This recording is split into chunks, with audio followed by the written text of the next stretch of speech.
Assalamualaikum warahmatullahi wabarakatuh.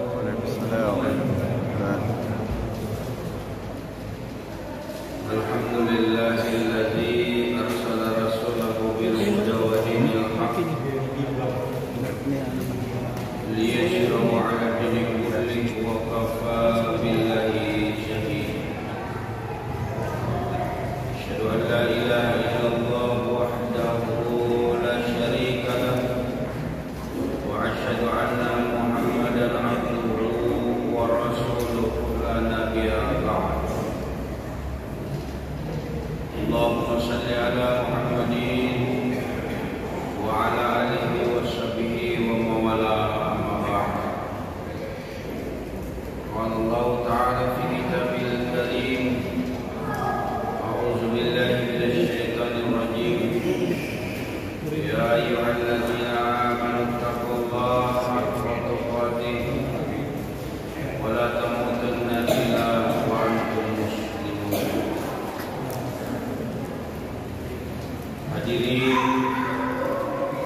jamaah salat maghrib Masjid Nurul Ilmi yang insyaallah dirahmati Allah Subhanahu wa taala.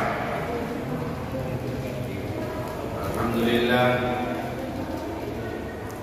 senantiasa kita panjatkan puji syukur hadirat Allah Subhanahu wa taala yang dengan limpahan rahmat karunia hidayah yang diberikan kepada kita sekalian hingga pada hari ini kita masih diberikan oleh Allah berbagai macam kenikmatan, khususnya nikmat iman, Islam, kesempatan dan waktu luang, sehingga kita bisa kembali bermuajah di sini dalam rangka watawasau bil haq watawasau bis sabr. Salawat dan salam kepada Rasulullah, mudah-mudahan selalu sampaikan kepada junjungan kita Nabi Allah Muhammad sallallahu alaihi wasallam, perjuangannya, pengorbanannya, mujahadahnya Islam sampai kepada kita sekalian. Majelis yang dirahmati Allah Subhanahu wa taala, apapun yang terjadi di dunia ini dan yang menimpa diri manusia pasti telah digariskan oleh Allah yang Maha Kuasa, yang Maha Bijaksana. Semua telah tercatat secara rapi dalam sebuah kitab pada zaman azali. Dengan adanya pengetahuan manusia tentang ketetapan dan ketentuan Allah ini, maka manusia memiliki peluang atau kesempatan untuk berlomba-lomba menjadi hamba yang saleh, muslim, berusaha keras untuk mencapai yang dicita-citakan tanpa berpangku tangan, menunggu takdir Allah Subhanahu wa taala, dan berupaya selalu memperbaiki citra dirinya masing-masing. Dalam Quran surat Al-Hadid ayat 22-23 kata Allah, tiada suatu bencana pun yang menimpa di bumi dan tidak pula pada dirimu sendiri, melainkan telah ditulis dalam kitab Lauhul Mahfuz sebelum kami menciptakannya. Sesungguhnya yang demikian itu adalah mudah bagi Allah. Kami jelaskan yang demikian itu supaya kamu jangan berduka cita terhadap apa yang luput dari kamu, dan supaya kamu jangan terlalu gembira terhadap apa yang diberikannya kepadamu, dan Allah tidak menyukai setiap orang yang sombong dan lagi membanggakan diri.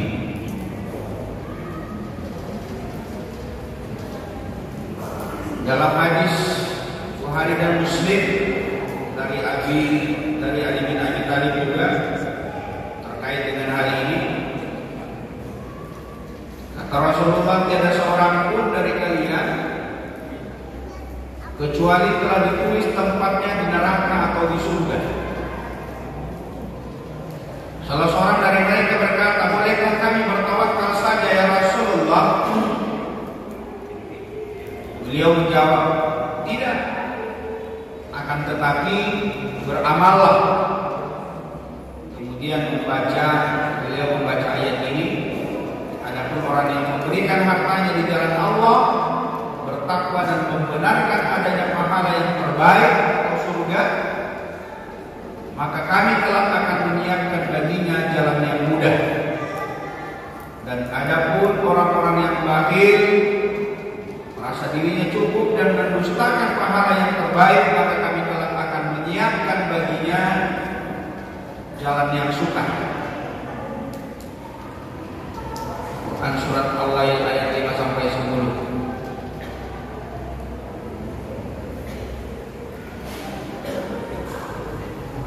Majelis yang dirahmati Allah Subhanahu wa taala.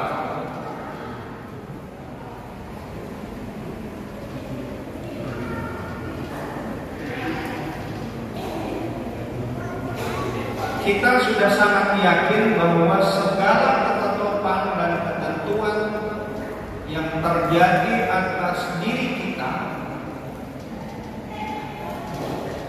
itu semuanya adalah kehendak Allah Subhanahu wa taala.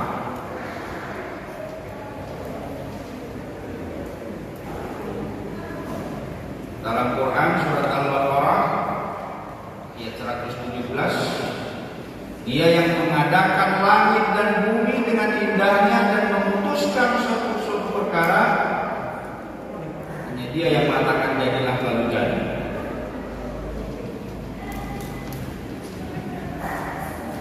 Nah, secara etimologi yang dimaksudkan dengan qada ini memiliki banyak pengertian.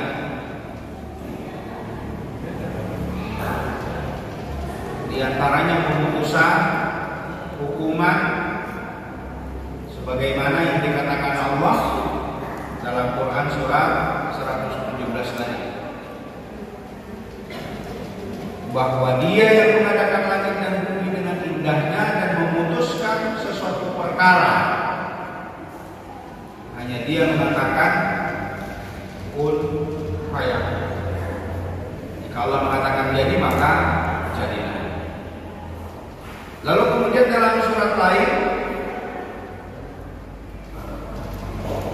ditemukan pula dalam surat Al-Isra ayat 23 terkait dengan qada ini. Dan Tuhan telah memerintahkan supaya kamu jangan menyembah selain Dia, dan hendaklah kamu berbuat baik kepada ibu bapakmu dengan sebaik-baiknya.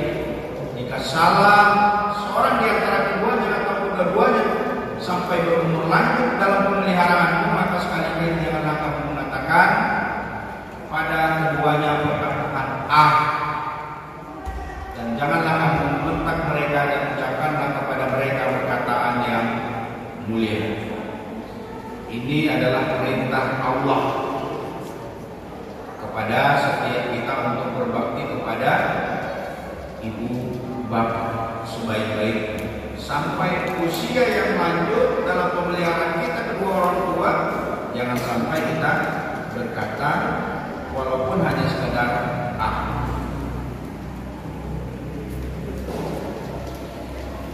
Lalu dimaknai pada itu juga pemberitaan yang bisa ditemukan dalam surat Al-Hijr ayat 66, dan kami telah wahyukan kepadanya perkara itu mereka akan ditumpas habis 20 suku. Al-Hijr ayat 66.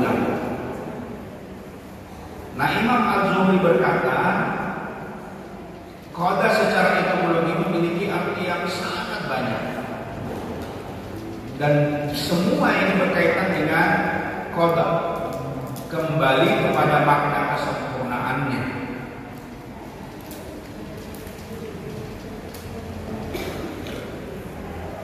Adapun qadar ini secara etimologi berasal dari kata qaddara yuqaddiru takdiran, yang berarti penentuan. Dalam Quran surat Fussilat, dan Dia menciptakan di bumi itu gunung-gunung yang kokoh di atasnya. Dia memberkahinya dan Dia menentukan padanya kadar makanan-makanan penghuninya dalam 4 masa. Nah, penjelasan itu sebagai jawaban bagi orang-orang yang bertanya. Fussilat ayat 10.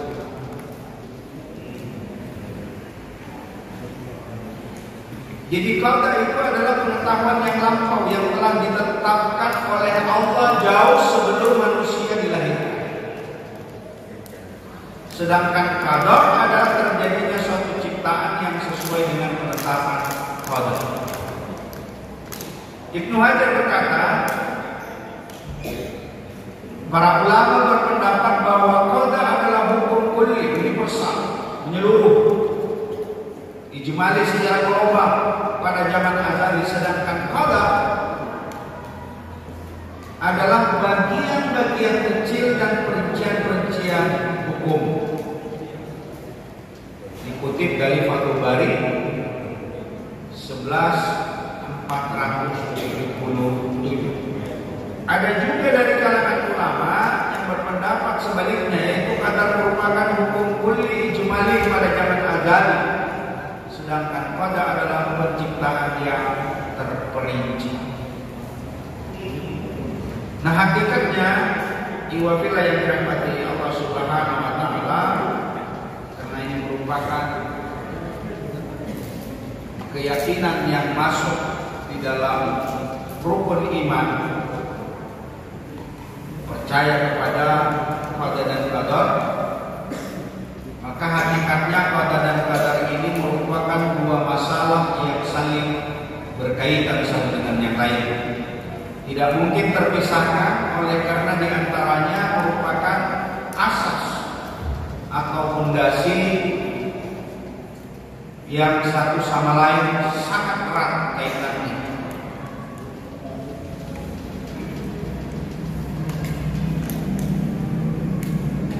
Beriman kepada qada dan qadar ini merupakan salah satu rukun iman, yang mana iman seseorang tidak sempurna dan sah kecuali beriman kepadanya. Ibnu Abbas berkata, qadar adalah nizam, aturan tauhid. Barang siapa yang mentauhidkan Allah dan beriman kepada qadar, maka tauhidnya sempurna. Dan barang siapa yang mentauhidkan Allah dan mendustakan qadar, maka dustanya merusakkan tauhid. Majmu' Fatawa Syekh Islam. Dua filah yang dirahmati Allah Subhanahu wa taala, cukup sangat jelas dalam keterangan ini bahwa beriman kepada qada dan qadar ini merupakan faridah dan kewajiban yang harus dilakukan setiap muslim dan mukmin. Sebagaimana di dalam Al-Quran surat Al-Hadid, bahwa kata Allah, tiada satu bencana pun yang menimpa di bumi dan tidak pula terhadap dirimu sendiri, melainkan telah tertulis dalam kitab Lauhul Mahfuz sebelum kami menciptakannya. Jadi jauh sebelum penciptaan diri kita atau manusia sudah dituliskan oleh Allah dalam kitab Lauhul Mahfuz. Sesungguhnya yang demikian itu sangat mudah bagi Allah.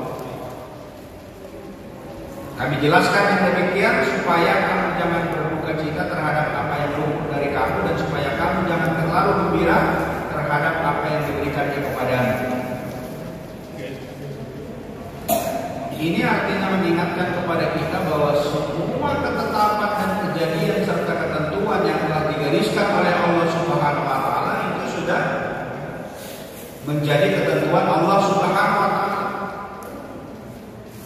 Dengan mengetahui bahwa segala ketetapan ketentuan yang ditentukan oleh Allah kepada kita sebagai manusia menghantarkan kita pada kesadaran bahwa segala apapun yang terjadi di bumi dan termasuk apa yang terjadi dengan diri kita sebagai manusia itu sesungguhnya adalah kehendak Allah Subhanahu wa taala.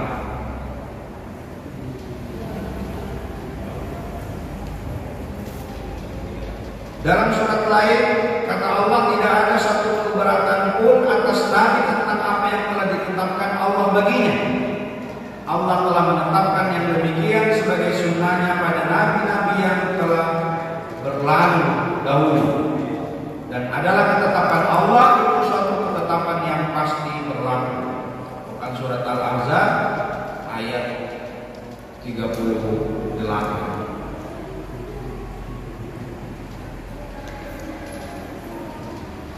Nah, meyakini qada dan qadar ini, majelis yang dirahmati Allah Subhanahu wa taala, adalah satu keharusan yang memang mesti kita miliki. Semakin kita yakin bahwa ini adalah ketentuan dan ketetapan Allah Subhanahu wa taala, maka manusia itu memiliki rambu-rambu, memiliki sandaran, sehingga dia tidak selalu berburuk sangka kepada Allah Subhanahu wa taala. Segala ketetapan yang terjadi atas dirinya, mereka yakin bahwa itu adalah ketentuan daripada Allah Subhanahu wa taala. Makanya di dalam Islam yang namanya kita berputus asa, menyesali kehidupan, ini terlarang.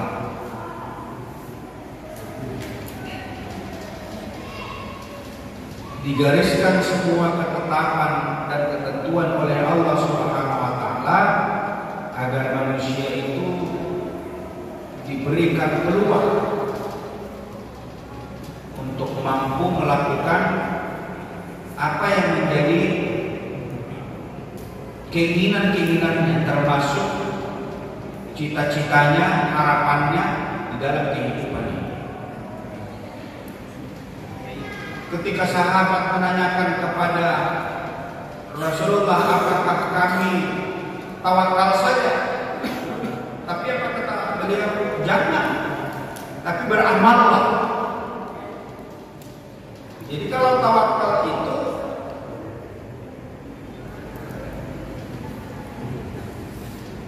sudah proses akhir dari kita melakukan usaha, upaya dan ikhtiar kita untuk melakukan kebaikan-kebaikan kepada Allah Subhanahu wa taala. Barulah kemudian kita berserah diri kepada Allah Subhanahu wa taala. Jadi jangan berserah dirinya yang terlebih dahulu. Karena ada juga orang memiliki pemahaman sebagaimana yang ditanyakan sahabat, apa kami boleh bertawakal saja? Tapi kan Rasulullah kemudian menjaga jangan. Tapi kalian beramal. Yang dimaksudkan oleh Rasulullah kepada para sahabat, yang tadinya para sahabat meyakini apapun yang terjadi dengan kehidupan kita, ya sudah, itu ketetapan Allah Subhanahu wa taala. Jadi seolah-olah pemahamannya dengan ketentuan dan ketetapan Allah itu, ya kita mau ngapa-ngapain itu ya sudah seperti sama kata Rasulullah. Jadi proses akhir dari seluruh ikhtiar kita, usaha kita, upaya-upaya kita, barulah kemudian kita berserah diri kepada Allah Subhanahu wa taala. Jangan kita langsung, oh ini kan ketetapan Allah, ini kan ketentuan Allah, ya sudahlah kita jalani apa adanya. Tentu tidak demikian Islam mengajarkan. Beramallah kata Rasulullah. Jadi ada upaya ikhtiar, ada usaha-usaha yang memang kita lakukan.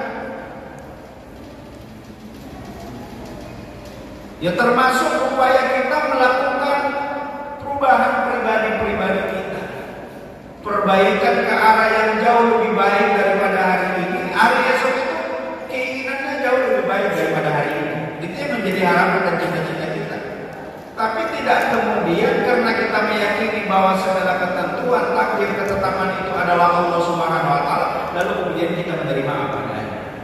Tentu tidak demikian, karena kata Rasulullah, beramallah.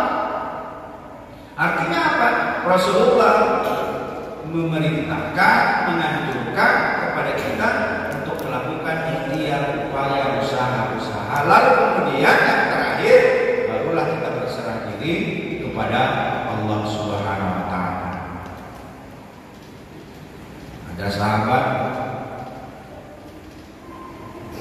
dia mau sholat, lalu kemudian tidak mengikat tali kudanya. Ditegur oleh Rasulullah, kenapa kudanya tidak nikah dulu? Oh, saya tawakal kepada Allah. Apa kata Rasulullah? Ya salah, bukan begitu tawakalnya kepada Allah itu.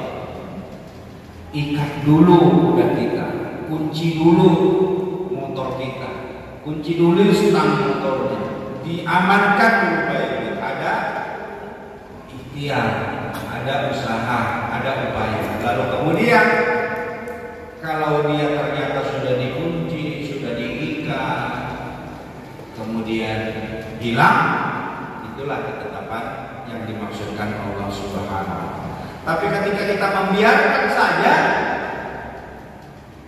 lalu kemudian berpasrah diri dan tawakal kepada Allah Subhanahu wa taala, berarti kita salah makna.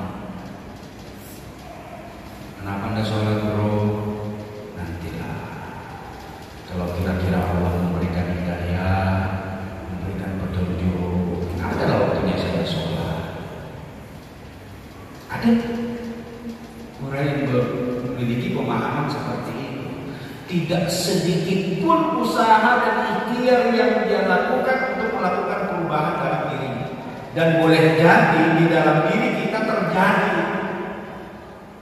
Kan apa yang mesti kita pelajari, apa yang kita ingin tahu ini kan terlalu banyak. Hampir-hampir tidak ada waktu,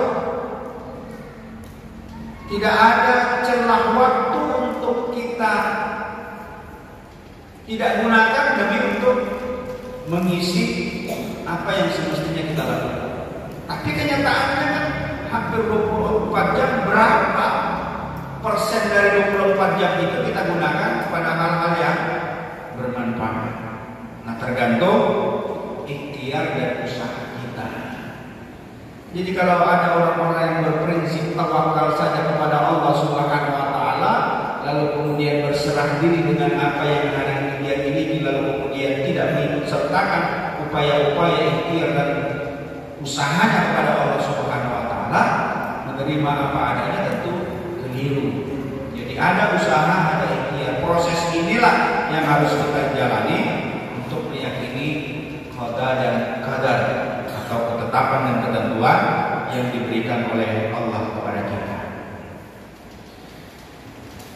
Hadis Jibril yang diriwayatkan Umar bin Khattab radhiyallahu anhu, di saat Rasulullah ditanya oleh Jibril tentang iman, beliau menjawab, kamu beriman kepada Allah, malaikat, kitab-kitab, rasul-rasul, hari akhir, dan kamu beriman kepada qadar baik, qadar baik maupun buruk. Yang pertama kali diciptakan Allah yang maha berkah lagi maha luhur adalah pena al-qalam. Kemudian dia berfirman kepadanya, tulislah. Ia bertanya, apa yang saya tulis? Dia berfirman, maka ia pun menulis apa yang ada dan yang bakal ada sampai hari kiamat.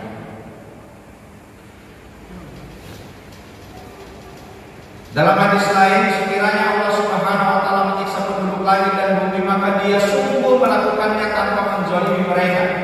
Dan sekiranya Dia mengasihi mereka, maka rahmat-Nya lebih baik daripada amal mereka. Dan sekiranya kamu memiliki emas seperti gunung Uhud atau semisalnya, lalu kamu infakkan di jalan Allah, maka Dia tidak akan menerimanya sehingga kamu beriman terhadap qadar dan kamu mengetahui bahwa apa yang ditakdirkan menimpamu tidak akan mendesak darimu, dan apa yang ditakdirkan bukan bagianmu tidak akan mengenaimu. Dan sesungguhnya jika kamu mati atas akidah selain ini, maka niscaya kamu masuk neraka. Jadi lagi-lagi Rasulullah mengingatkan kepada kita untuk meyakini dan percaya terhadap ketentuan-ketentuan yang menjadi ketetapan Allah Subhanahu wa taala. Jadi seberapa banyak pun amal-amal ibadah kita kepada Allah Subhanahu wa taala, lalu kemudian kita tidak meyakini adanya ketetapan qada dan qadar, baik itu ketetapan yang buruk ataupun yang baik terhadap diri kita, maka kata Rasulullah tidaklah dibenarkan. Jadi bahkan jika kamu mati atas akidah selain ini, Rasulullah mengklaim orang-orang seperti ini dipastikan masuk ke dalam neraka. Subhanallah. Artinya ibadah yang dirahmati Allah Subhanahu wa taala harus penuh dengan segala keyakinan, dengan segala kesungguhan kita bahwa semua apapun yang terjadi dalam kehidupan ini adalah menjadi ketetapan Allah Subhanahu wa taala, dan mesti harus kita yakini sebenar-benarnya.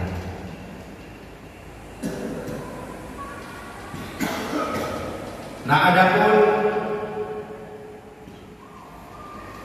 rukun daripada iman kepada qada dan qadar ini, pertama ilmu Allah Subhanahu wa taala. Beriman kepada qada dan qadar berarti harus beriman kepada ilmu Allah yang merupakan deretan sifat-sifatnya maha berilmu. Dia mengetahui segala sesuatu, tidak ada makhluk sekecil apapun di langit dan di bumi ini yang tidak Dia ketahui. Dia mengetahui seluruh makhluknya bahkan sebelum diciptakan. Dia juga mengetahui kondisi dan hal ihwal mereka yang sudah terjadi dan yang akan terjadi di masa yang akan datang. Oleh karena itu, ilmunya ini benar-benar meliputi segala sesuatu. Dialah Tuhan yang mengetahui yang gaib dan yang nyata. Nah, ini yang mesti harus kita yakini. Pertama, keyakinan kita bahwa ilmu Allah yang dengan segala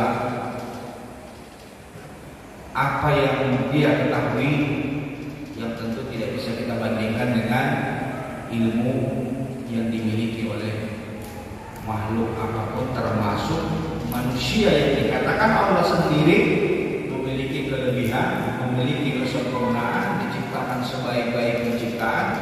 Tetap saja bahwa apa yang dimiliki oleh manusia sangatlah sedikit dibanding dengan ilmu yang dimiliki oleh Allah Subhanahu wa taala.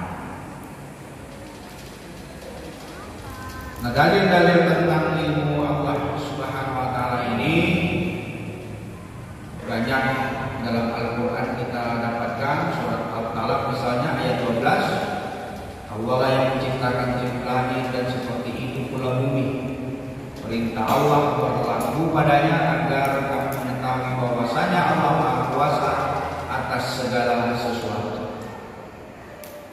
Wafilah yang dirahmati Allah Subhanahu wa taala, dan memang memposisikan keyakinan bahwa segala ketetapan yang terjadi adalah ketentuan Allah Subhanahu wa taala ini tentu memang butuh kekuatan hati, keyakinan iman yang sangat-sangat dibutuhkan, kemantapan yang tidak hanya sekedar ucapan Tapi bagaimana setiap ucapan ini dibarengi dengan keyakinan, dengan kesungguhan kita meyakini segala ketetapan itu adalah dari Allah Subhanahu wa Ta'ala. Dialah Allah yang tiada Tuhan selain Dia, yang mengetahui yang gaib dan yang nyata. Dialah yang Maha Pemurah lagi Maha Penyayang. Dan pada sisi Allah lah kunci semua yang gaib. Tidak ada yang mengetahuinya kecuali Dia sendiri, dan Dia mengetahui apa yang di daratan dan di lautan. Dan tiada sehelai pun yang gugur melainkan Dia mengetahuinya pula. Dan tidak jatuh sekutu biji pun dalam kegelapan bumi, dan tidak suatu yang basah atau yang kering melainkan tertulis dalam kitab yang nyata, Lauhul Mahfuz. Al-An'am ayat 59. Jadi lagi-lagi Allah ingin mengingatkan kepada kita, tidak ada yang terjadi ini secara kebetulan, tapi Allah yang mengatur semua. Meyakini segala ketentuan dan ketetapan dari Allah Subhanahu wa Ta'ala, ini adalah bagian yang mesti dan wajib kita imani. Makanya kalau orang-orang yang sudah yakin betul dengan keimanan apa yang menjadi ketentuan dan ketetapan Allah ini, dia tidak banyak berpikir kecuali hanya tertuju kepada keyakinannya kepada Allah Subhanahu wa Ta'ala. Ya walaupun rasa was-was di dalam hati kita itu tetap ada. Ya satu contoh ya, pengalaman pribadi. Ketika operasi kemarin itu, ya dengan segala keyakinan bahwa apapun yang terjadi inilah sudah ketentuan Allah Subhanahu wa Ta'ala. Jadi masuk ruang operasi itu yang menjadi pikiran saya itu sederetan teman-teman yang sudah lebih duluan meninggal itu tergambar. Ada almarhum Bupati, ada Ustaz Yamin almarhum, ada Ustaz Warsito, ada Risujadi, ada macam-macam. Jadi beberapa teman itu sudah tergambar. Jadi samping begitu masuk ruang operasi itu yang tergambar di dalam benak dan pikiran itu, ya dengan segala keyakinan tadi ini ketetapan Allah kalau memang sudah menjadi ketentuannya. Tapi ya tadi tergambar teman-teman yang sudah mendahului. Tapi ternyata kan itu tadi saya bisa bicara seperti ini memang ketentuan Allah memang belum. Kalau misalnya itu ketentuan Allah ternyata meninggal dunia, ya pasti saya tidak bisa bicara seperti ini. Lain lagi ceritanya. Nah inilah yang memang mesti harus benar-benar kita yakini semua ketentuan itu, ketetapan itu dari Allah Subhanahu wa Ta'ala. Walaupun lagi-lagi rasa was-was kita itu akan muncul, rasa kemanusiaan kita. Tetapi lagi-lagi harus menguatkan bahwa segala ketentuan ketetapan itu bersumber dari Allah Subhanahu wa Ta'ala. Maka orang-orang yang pemberani, orang-orang yang memang meyakini segala ketentuan itu, rezeki, mau, itu sudah dengan segala keyakinan hanya kepada Allah Subhanahu wa Ta'ala. Mereka benar-benar tidak ada keraguan di dalam dia dengan segala kepenuhan hatinya. Nah ini yang memang harus kita tata sedemikian rupa, bahwa segala ketentuan, segala ketetapan bersumber dari Allah Subhanahu wa Ta'ala. Tapi bukan berarti kita salah pasang ya, salah menempatkan posisi sebagaimana dialog Rasulullah dengan para sahabat tadi. Jangan sampai kita bertawakalnya itu keliru. Ada usaha-usaha, ada ikhtiar-ikhtiar, maka Makanya ditetapkan dan diinformasikan oleh Allah kepada kita bahwa ketetapan itu adalah dari Allah Subhanahu wa taala. Lalu yang kedua, penulisan takdir. Di sini mukmin harus beriman bahwa Allah Subhanahu wa taala menulis dan mencatat takdir atau ketentuan-ketentuan yang berkaitan dengan kehidupan manusia. Dan sunnah kauniyah yang terjadi di bumi di Lauhul Mahfuz, buku catatan amal yang dijaga, tidak ada satu apapun yang terlupakan olehnya. Dalam beberapa ayat tadi dalam surat Al-Hadid sudah dijelaskan segala sesuatu musibah, kejadian, peristiwa yang menimpa di bumi dan termasuk terhadap diri manusia, ini semuanya sudah tertulis di Lauhul Mahfuz kata Allah. Bahkan jauh sebelum Allah menciptakannya.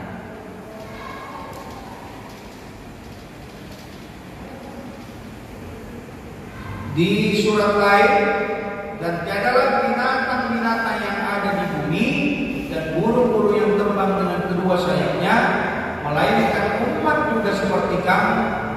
Tiadalah kami alpakan sesuatu pun dalam Alkitab kemudian kepada Tuhanlah mereka dihimpunkan. Ini sudah jelas takdir itu adalah ketentuan Allah Subhanahu wa taala.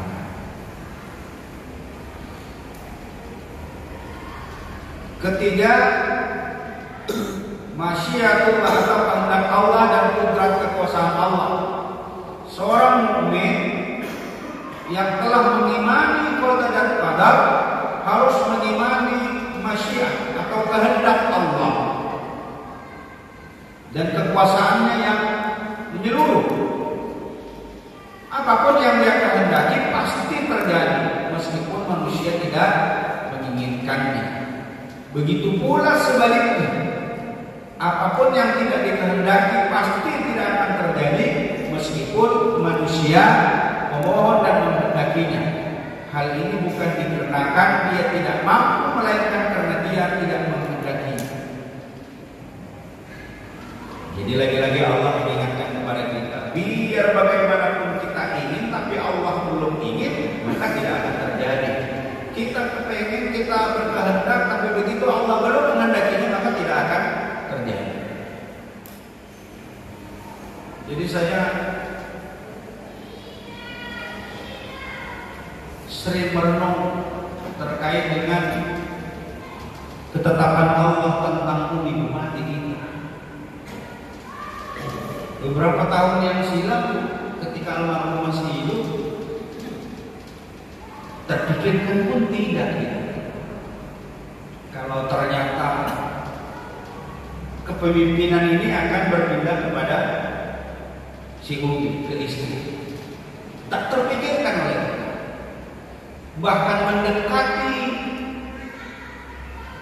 masuk waktu pencalonan pun itu juga masih sesuatu yang mustahil, karena kita kan memahamkan untuk dia siap waktu itu bukan perkara mudah. Orang masih dalam keadaan berduka cita, kemudian masih dalam kondisi positif COVID waktu itu, tapi oleh penyelenggara KPU itu menghendaki proses yang sangat cepat informasinya. Jadi bukan sesuatu yang sulit. Orang mungkin hari ini menyangkanya begitu mudah, tentu tidak.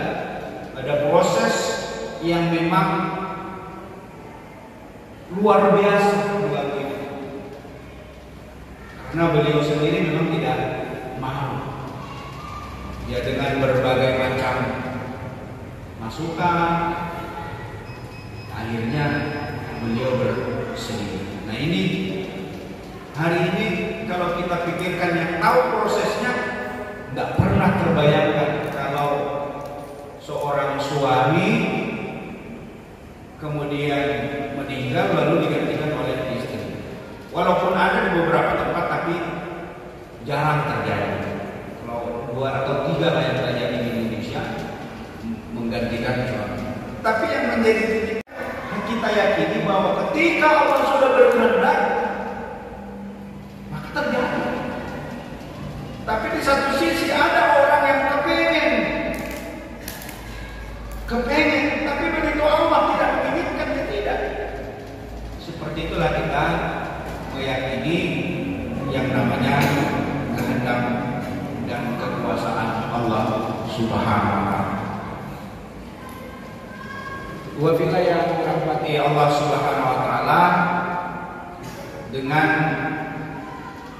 meyakini segala ketentuan, ketetapan yang menjadi hak prerogatifnya Allah Subhanahu wa taala ini, manusia jangan sampai salah kaprah dan salah tempat bahwa segala ketentuan memang dari Allah Subhanahu wa taala. Tapi manusia kita semua dengan keyakinan yang penuh segala ketetapan dan ketentuan bahwa memang dari Allah Subhanahu wa taala, tapi bukan berarti diajarkan kepada kita untuk berpangku tangan dan menerima apa adanya apa yang menjadi ketentuan-ketentuan itu. Kita ada upaya, ada ikhtiar, lalu kemudian setelah kita usahakan, kita ikhtiarkan, barulah kita bertawakal atau berpasrah diri kepada Allah Subhanahu wa taala. Demikian wabillahi yang dirahmati Allah Subhanahu wa taala. Mudah-mudahan materi ini bisa kita lanjut di lain kesempatan.